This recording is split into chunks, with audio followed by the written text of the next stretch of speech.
আচ্ছা। আমি একটা প্রতারক, আমার সাথে জড়িত ছিল এই এলাকারই সেতাবগঞ্জের ওয়ালি মাস্টার। উনি সব মাস্টার মাইন্ড। উনি আমাকে টাপ করে এনাদের কাছ থেকে টাকা নেয়, উনিও ভাগ নেয়, আমাকে দেয়। আমার কাছে ছিল 3 লাখ টাকা।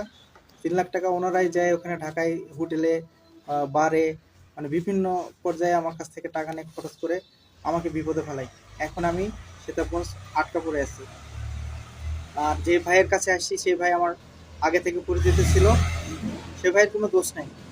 মানে এনাকেও ব্যবহার করছে, আমাকেও ব্যবহার করছে, ব্যবহার করে ওনারা টাকা হাসিল করে নিয়ে উনি এখন আমাদের বিপদে ফেলানোর জন্য অনেক চেষ্টা করতেছে। আর এই এলাকার মাথা মুরব্বী কোনো বিচার নালিশ করে নাই। থানাতেও গেছিলাম, থানাতে যায় কোনো বিচার হয় নাই।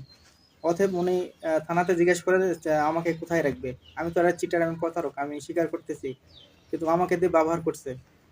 আমিও তার কাছে বিপদে পড়ে আছি। সেও আমাকে টাপে নিছে, টাপে নেওয়ার পরে তার ফ্যামিলি সবাই জানে। ওনাকে এই মানে এই পরিবার ধ্বংস করার জন্য উনি আমার সাথে এরকমটা করছে। আমি বুঝতে পারি নাই। জাস্ট আমি একটা গাড়ির ব্যবসা করতাম ছোটোখাটো।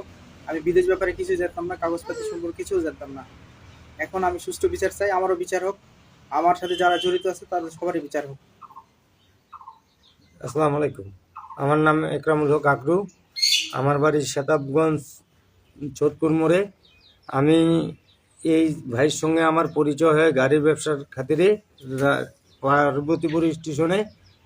তারপরে এই স্টেশনে পরিচয় হওয়ার পর এই ভাই বলে যে আমি বিদেশে লোক নিয়ে যেতে পারবো, এইভাবে একটা অ্যাপ্লিকেশন কাগজ পাঠায়। তারপরে আমি তো বলছি যে ভাই আমি ভুট্টা ধান চিনবো, কিন্তু আমি কাগজ কোনো চিনি না। তো আমার একটা বড় ভাই আছে, উনি নিজেই বিদেশে পাঠায়, উনাকেও আমি লোক দিছি 2টা, যে সৌদি দুবাইতে পাঠানোর। এইভাবে করে কাগজ সম্পর্কে উনি জানে। এই ভাই যখন আমার একটা অ্যাপ্লিকেশন কাগজ দেয়, আমি বলছি ভাই আমি তো এগুলা জানি না কাগজ সম্পর্কে, আমি অশিক্ষিত মানুষ, গরিব মানুষ। তো আমার এক বড় ভাই আছে, উনি কিন্তু লোক বিদেশে পাঠায়, উনাকেও লোক দিছি। এইভাবে করে উনাকে অ্যাপ্লিকেশন কাগজটা দেখাই আমার ওয়ালি ভাইকে কাগজ দেখানোর পর উনি বলে হ্যাঁ কাগজ রাইট। উনাকে আমি বলছি যে ভাই কাগজটা রাইট হলে কাজে নামবো, না হলে নাই। তারপরে বলে যে ছেলের মোবাইল নাম্বার দে। আমি ছেলের মোবাইল নাম্বার দিই। দেওয়ার পরে ছেলেটার সঙ্গে উনি সরাসরি কন্ট্রাক্ট করে। তারপরের দিন তার বাসায় ডাকে নিয়ে বলতেছে ছেলেটাকে আসতে বলছি, তুই বললেই ও চলে আসবে। দুপুরকার দাওয়াত আমার বাড়িতে। তাই স্যার দাওয়াত খাইতে ওখানে চলে গেছে এই ভাই সহ, আমরা সহ। দাওয়াত খায় দেয়, কথাবার্তা বলে উনি বলছে যে হ্যাঁ কাজ পারবে। এবং ঢাকায় তারা গেছিল, ঢাকা থেকে ঘুরে আসে ফের বাপ ছেলে এবং জামাইরও কাগজ দিছে। কাগজ দেওয়ার পর বলতেছে হ্যাঁ কাজ পারবে 100-100।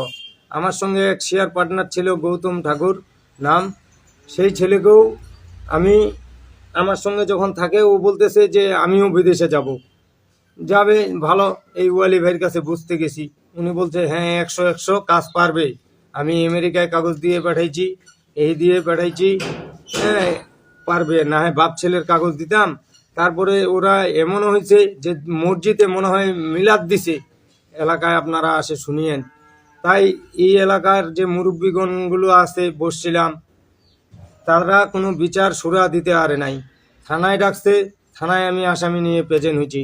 এই যে ঠাকুরদাও আমার সঙ্গে নাটক করলো, যে ঢাকায় 1 মাস থাকাকালীন বলতেছে আমি আমেরিকায় চলে গেছি, গেছি।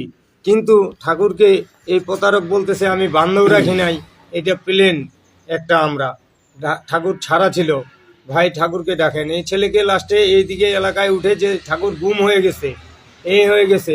তাই আমি এলাকার লোকজনের কাছে মুখ দেখাইতে পারতাম না যে তুই আগে ঠাকুরকে বাইর কর, এদিক টাকা পয়সা কার কি হইলো, ঠাকুরকে বাইর কর।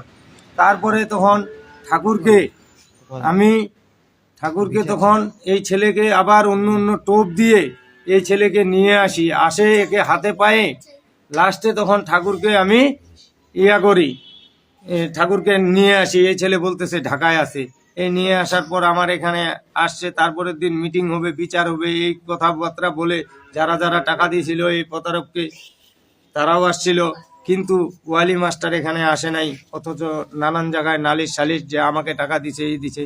কিন্তু আমরা তো লিগাল, আমি কাগজ সম্পর্কে বুঝি না, আমি জানি না। উনি বড় ভাই, ওনার কাছে বুঝছি উনি শিওর দিছে। না হয় কি শিওর না দিলে ওনারা বাপ ছেলের পাসপোর্ট দেয়, ইয়া দেয় স্যার। তাই এলাকার লোক এটা বিচার আমার করে নাই। মুরব্বীদের সামনে বসছিলাম, থানাও বসছিলাম। তাই আমি এই লাইফে আসে সোজা মানুষের জনগণের কাছে এবং আইনত সাংবাদিক হোক ইয়া হোক আমাকে হেল্প করেন, একটু বিচার করেন, এটার সালিশ করেন, যাতে সত্যটা সব কিছুই উঠে আসে।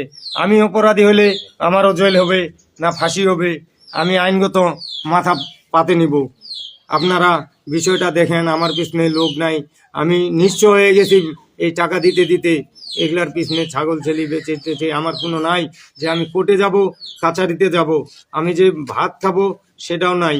থানায় মিটিং হওয়ার টাইমে বলছি যে এই প্রতারককে কী করব, বলে যায় আনছে তার কাছে। তাই আমি রাখে দিছি। তার মার সঙ্গেও কথা বলছি যে না ছেলে ভালো আছে, কিন্তু এটা আমি সালিশ চাচ্ছি, নয়তো আমার এলাকার লোক ছাড়বে না। আসসালামু আলাইকুম।